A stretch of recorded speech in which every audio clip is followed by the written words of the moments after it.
One. Hey viewers, I'm Micah Siegel from Nature's Guardians, the channel you're watching right now. And I have big plans for this channel, and I'm looking for a marketing person who loves marketing and loves animals, and is willing to help me get the word out and grow my channel with me. So you can contact me in the link below, send me an email, and I'll talk to you. And now, on to the show. I'm Micah Siegel. Each week, I talk with people working to save and help animals around the world. They're nature's guardians, and you can become one too. Today, I'm talking with Nick Dyer of the Painted Wolf Foundation. Welcome to the show, Nick. Thanks very much, Micah. Good to meet you. Yeah, great to meet you too. Looking to the conversation. Looking forward to our conversation. To start it, So am I. Okay, to start it, tell me about your background and how you got where you are now. Okay, cool. So I'm not actually a traditional conservationist, let's put it that way. I grew up in Kenya and had a great love for animals and also for photography. But I actually went to the UK and was in finance. I was a fund manager working in the city of London and doing US stocks, believe it or not. Then I got totally fed up with that, went into marketing, and then got totally fed up to that. And then I realized what my real passion was. That was wildlife photography and conservation. Where are you again?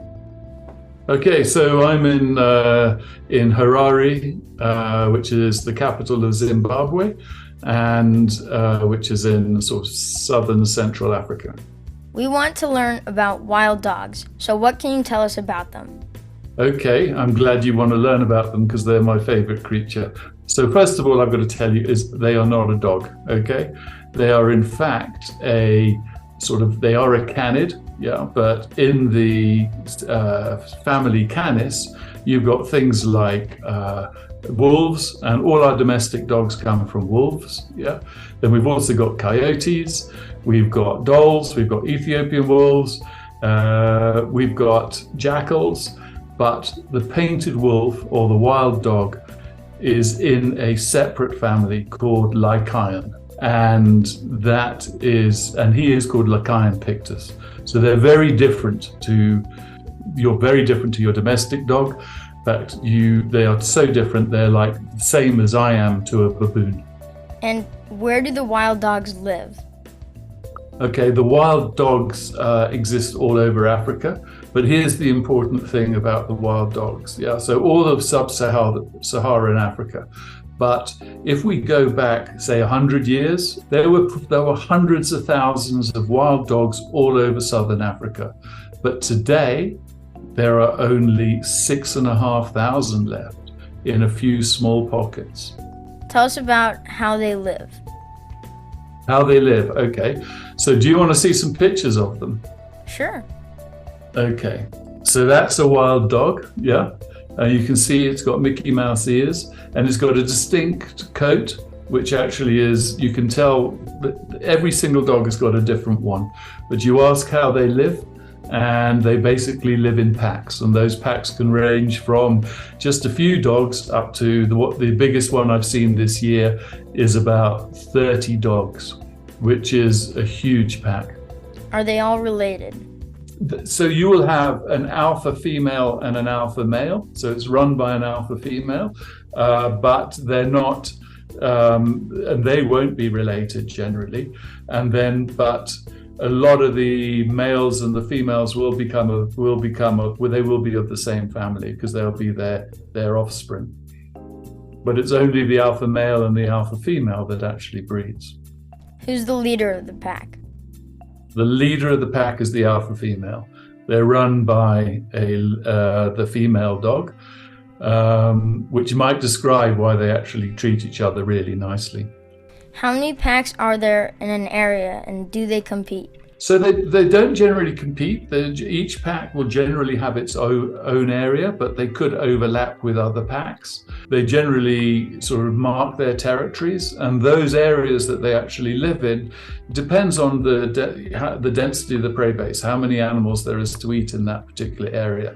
So there could be, for instance, an area of just a few hundred square kilometers, but which might be in a place like in Manapools in Zimbabwe. But if you went to the Kalahari, where there's not that much prey, they can roam their area for an individual pack, maybe a few thousand square kilometers. What and how do they hunt? Okay, so they hunt generally depends what the best prey base is in the area. So that could be impala, that could be small little gazelles like dik-diks, could be kudus. So they will, depending upon the area, they will actually hunt them. Where I was in Manapools, they were actually hunting baboons. So how do they hunt? So they hunt in packs. So you can see them here. That's in their full hunting mode, and they stalk their prey, but that doesn't mean that they're wanton killers. This is really important to know. They don't just kill everything. They'll just take one or two animals from a herd. They don't just go wild. And then you can see them here just getting into hunting mode. So there's a pack of wild dogs behind them. There is some impalas, and they've just launched their hunt. And then that's them hunting them down. So they will hunt them down. And the cool thing about the African wild dog, the painted wolf, whatever you want to call it, is that it is Africa's most efficient predator. 80% of their hunts end in success. Does the female lead the hunt? Often, yeah. So from what I've seen, the females that I've known, like Blacktip and Tate, who was famous in dynasties, they were amazing hunters. But with other packs, I would actually see that, there would be the very fast dogs. There was one called Bolt, who was just incredibly fast and a really cool hunter. They have a hunting strategy. So some say they're telepathic and they all just have this amazing strategy. But to be honest, from what I've seen, it's like every dog for themselves, and they're just out there and quite opportunistic. Tell me about the sneezing that I've heard so much of. Okay, so this is a theory. This is something that came up in Botswana. There was a study, and I don't know if you've got a pet dog that actually sneezes. Yeah. So basically dogs sneeze, and what they saw was that the sneezing was like a voting system. Yeah. So if the alpha female sneezed, right, they would get up and go on hunting, right? That was a vote to move. Then if some of the more, the top generals in the pack sneezed, it would take two dogs, right, to actually get them to move. There'll be two votes, yeah? And then the yearlings or the lesser ones, you might need 3 or 4 sneezes, right? And that was equal to one alpha female sneeze. I don't know if it's true. I was watching it, and it was funny. I thought, what a load of rubbish. But then I was with this pack that I knew really well, and Blacktip sneezed, and they all got up and walked off. And I thought, okay, there's something in this, I'm sure. What kills them or makes them sick? Yeah, so if we go back in history, let's just go back in history. Remember I said there was hundreds of thousands of them, and now there's only 6,500. That's one hell of a decline, hey? That's probably the biggest decline of any predator in Africa that's been seen. So they used to be hunted as vermin, right? So they were considered a threat against livestock like sheep and cattle. It was really grossly exaggerated, and you got an award if you killed a wild dog, and that just almost completely wiped it out. So which countries do they live in now? So they are here in Zimbabwe in good numbers. Probably the country that has most of them is Botswana, which is our neighbor. And then down in South Africa, there's good. Up in Zambia, they've got a lot. In Namibia, they're struggling. Mozambique, they're struggling. Tanzania's got a good population, really good. And then going up into Kenya, they're struggling. There's some in Ethiopia, Sudan, so all like southern and eastern Africa. And there is one single population in West Africa, and that's in Senegal in a park called Niakolokoba. And what are their natural predators? What they compete with and what they have the hardest time with are lions, who tend to kill them just for the fun of it, and also hyenas. Okay, let's switch and tell me about what you do. Okay, so I got into wild dogs, first of all, by photographing them. I spent 7 years following wild dogs on foot in a park called Manapools in Zimbabwe by the Zambezi. And with that book, I met a great conservationist called Peter Blinston. And together we, if I can carry it, we produced this huge book, right, on wild dogs, which told you everything you wanted to know about wild dogs. And we used the money that we made from this book to actually create the Painted Wolf Foundation. And now I am the CEO, the chief executive of the Painted Wolf Foundation. What I do is we are principally a funding organization and enabling organization. So Painted Wolf Foundation is designed to actually spread best practice and increase the population of wild dogs across Africa. How do you do it? At the Painted Wolf Foundation, we have three main strategies. The first is, as I said, to spread best practice. We know that there are lots of populations of wild dogs where there's no conservation going on. Yet on the other hand, we know that there are conservation measures that we can put in that will actually save and increase their numbers. So that's our first strategy. The second strategy is there are huge areas where they've disappeared. So what we want to do is to reintroduce them to these areas when it's safe and the people who live there are happy. And the third is basically to create collaborations to improve efficiencies, economies of scales, and better conservation outcomes. Can you give some examples of projects you've worked on? Yeah, so we're funding in a lot of areas across Africa where we actually make grants. Our principal thing is to bring conservation to areas where they don't have it. So for instance, we got two great organizations in Kenya, in the Masai Mara and in the lower Rift Valley, where the same dogs operate. So we got two organizations to collaborate, and we are trying to kickstart a Painted Wolf conservation project in that huge area. It's about 20,000 square kilometers. It's an area where the Maasai who live there really don't tolerate them because they're worried about killing their animals, and they have a lot of myths about them. So we're working hard to change minds and to make it easier for the dogs to survive there.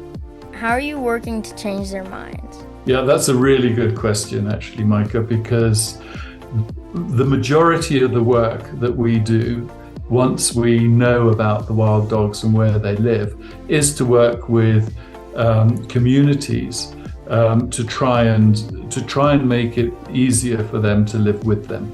So I would say let's just think of three things that are really important. The first thing is to dispel myths about them. A lot of people don't see them all the time, and so therefore they have myths and they become very scared of them. And what you're scared of, a lot of people actually kill. Like you would see a lot of people do that with wolves. The second thing is, say for instance, is to they have a lot of threats, so to fund anti-poaching, to protect the lands that they walk through. There are snaring is a significant threat to them, so sending in patrols to remove snares is really critical. The other thing is working with communities so that they gain some kind of economic benefit from having dogs in their land. Imagine if you put a pack of wild dogs in near your local farm. The farmer's not going to be happy if his sheep are being killed. So therefore there has to be some economic benefit to the communities that live alongside them. Can you give us an example of a project that's worked really well? we don't look at short-term outcomes. We actually see our projects with a 5-year, 10-year, even 20-year outlooks. Yeah. But I'll give you an example of this amazing organization here in Zimbabwe called Painted Dog Conservation. But the guy I wrote the book with, Peter Blinston, he runs this incredible project out by Wangi and in Manapools. And he actually has implemented nearly every wild dog conservation mitigation that we know works across the landscape where the dogs exist. He employs 75 people, all from the community, so the community is getting an economic benefit from that.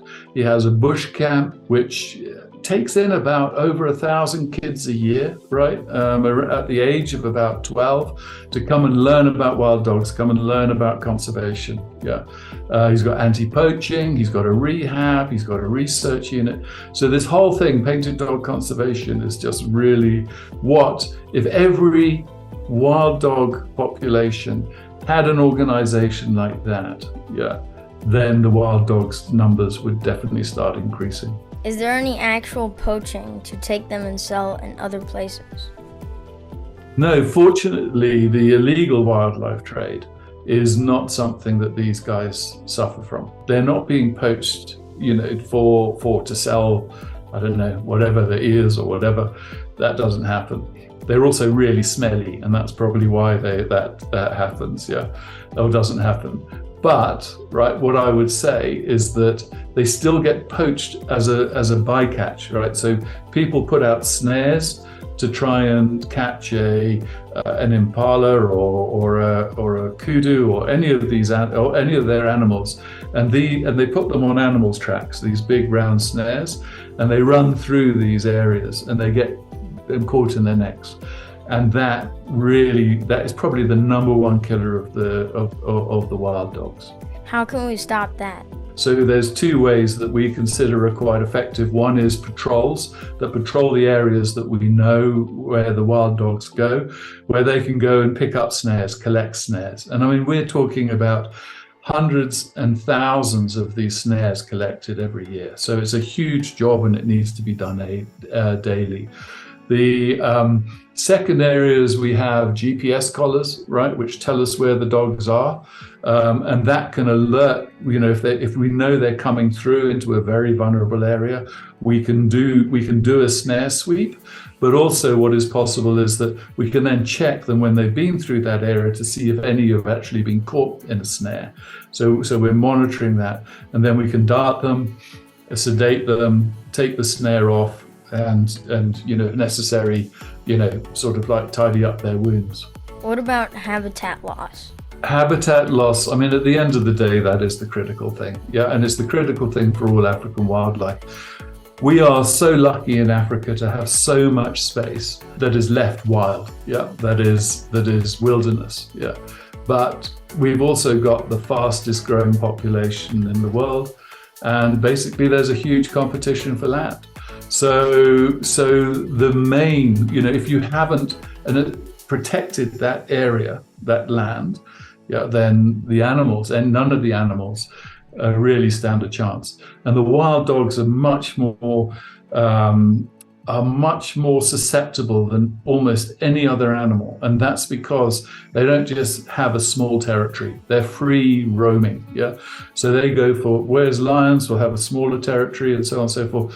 These wild dogs can go for miles and miles and miles into communities, causing livestock loss for the farmers who live around them, right? So protecting that land, working with the community is absolutely critical work. If you had one wish for wild dogs, what would you do with it? I think, okay, so the real wish is having a lot more money, right? So that we can actually put in more interventions into the areas and protect the ones that are still there. That would make a difference to actually widen our mission in what we want to do and what we know absolutely works. But if that's too much of a wish, yeah, it's just protecting our wildernesses and our landscapes. Can I have 3 wishes if you're the genie? Sure. Okay, so one wish is lots and lots of money. I guess that's everyone's wish. The second wish is protecting the land, yeah. And the third wish, right, is that can we increase the awareness of these animals, right? I bet half the guys that you're watching this, yeah, have never heard of a wild dog, right? They're sort of like, what is it? Is it related to Mickey Mouse or what? Yeah. But I mean, it's a really incredible creature. So learn on it. You can go to our website. We've got tons of information on it. Spread awareness so that the more people who know about them, I reckon the more people are going to care.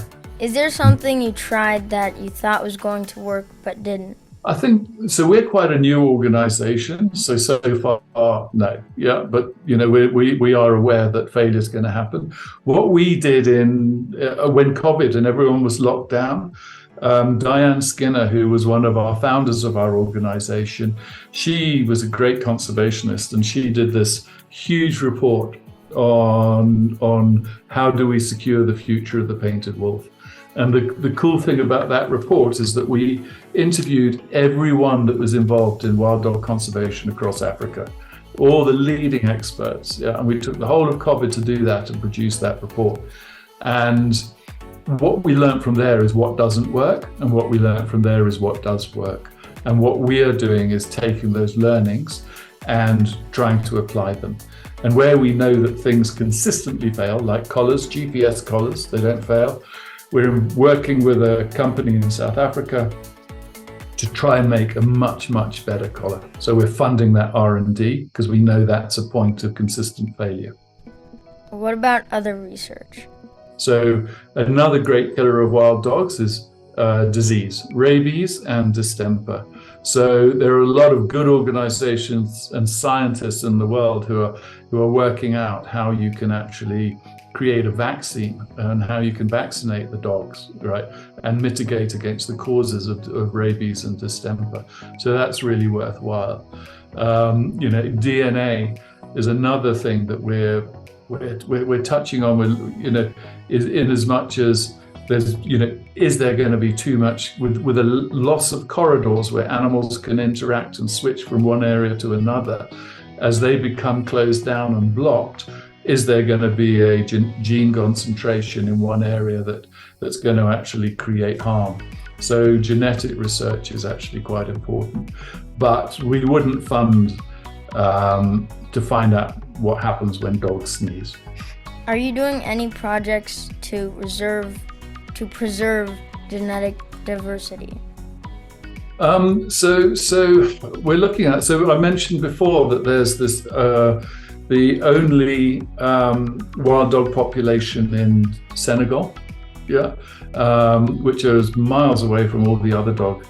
So we are funding Zoological Society of London and the University College London to actually try and work out whether the dogs in West Africa are genetically different or just in any way a variant to the dogs in East and Southern Africa. So that is valuable, because if you find they're genetically different, you might be able to, sort of like spread their genes somewhere.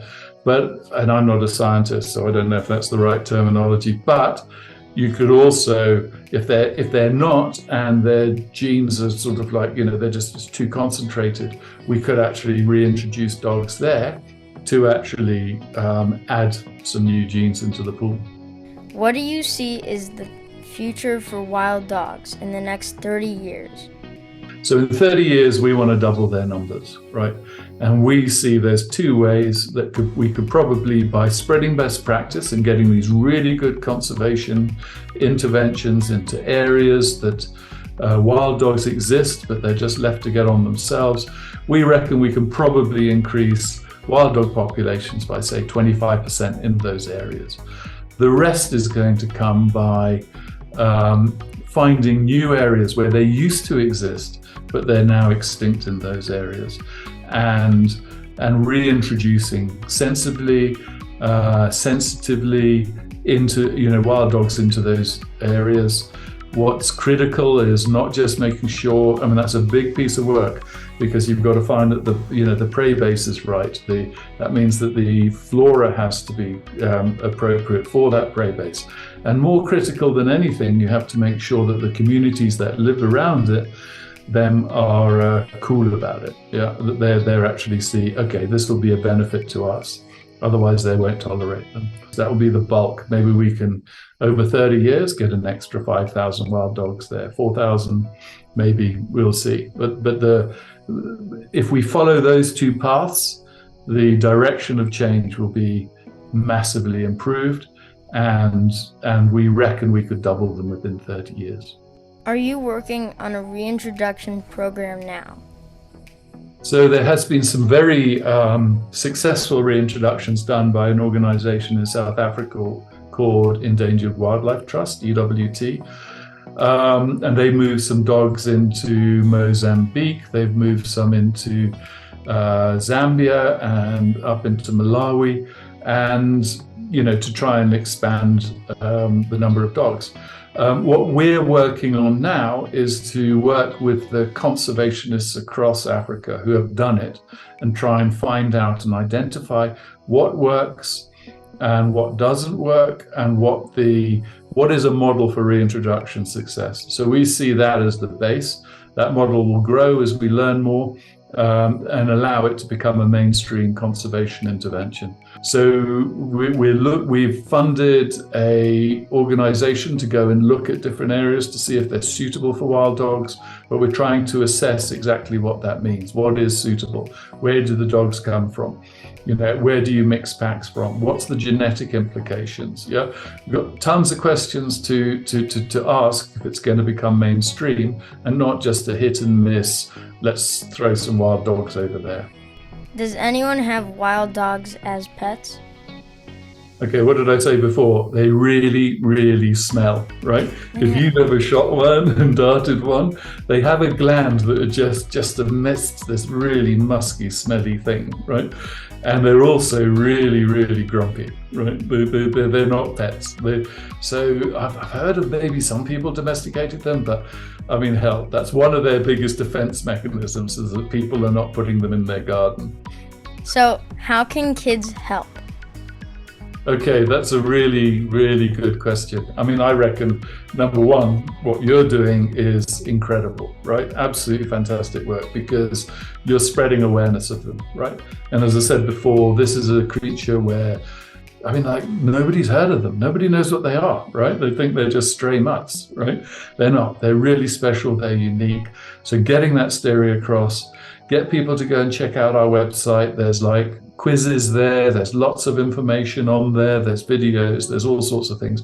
And we allow to add stuff all the time. Get them to follow our social media. That awareness thing is really important. If you've got any really rich friends, right?